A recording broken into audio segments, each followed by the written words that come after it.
When people call them traitors, it's not hate. It's a warning. Canada has faced challenges before, such as the conscription crises, October crisis, and Western alienation. Today's challenges are stronger, wider, and louder. We need truth, action, and accountability. When citizens call the government traitors, has Canada been here before? Political language often intensifies during national strain. Debate shifts to accusation, and the word traitor is one of the strongest to emerge, now openly used in public conversation. The core question is whether this language is new. The short answer is yes and no. Past moments of intense criticism existed but were more limited. Today's usage of the term is broader, more visible, and sustained. Historically, these intense political discussions were regional and event-specific, making them less visible. Today, the discourse is cross-regional, continuous, and widely discussed in public discourse. The conscription crises of 1917 and 1944 caused major division, particularly strong opposition in Quebec. Critics saw the imposition as a violation of commitments and imposed against the people's will, prioritizing external war over national unity. Strong accusations against the leadership emerged. During the October crisis in 1970, the federal government invoked the War Measures Act, activating extraordinary powers. Civil liberties were suspended, and detentions without charge occurred. While support existed, serious criticism arose, with some viewing the actions as crossing fundamental limits. Critics of state power argued that the government acted against its own citizens, breaching fundamental principles. They felt state power exceeded acceptable limits, and the language reflected this intensity, including accusations against leadership.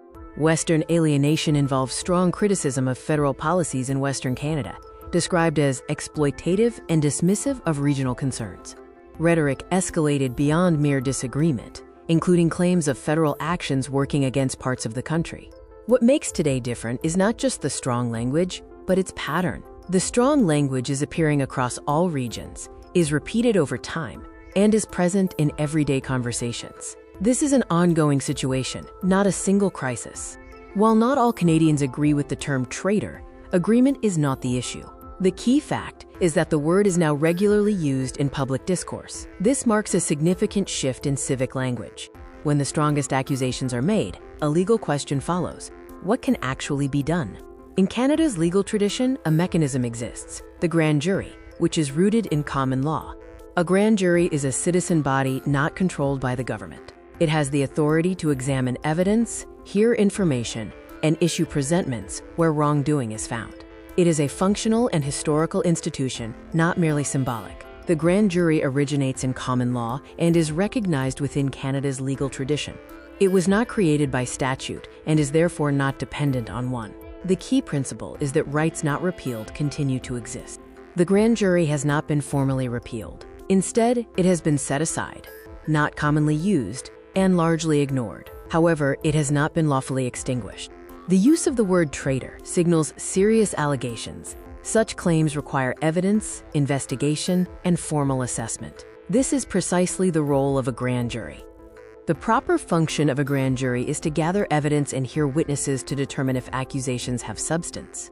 It does not engage in speculation or operate on emotion. In Canada today, there is already strong language, accusations being made, and public concern expressed.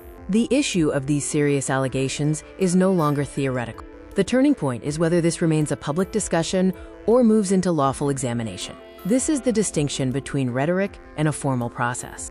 Canada has seen intense accusations before, but never as widespread, continuous, or openly discussed in daily life. This represents a new civic moment for the country. There is a growing awareness that citizens have a role, not just to speak, but to examine. The grand jury represents a lawful mechanism for serious inquiry and citizen authority.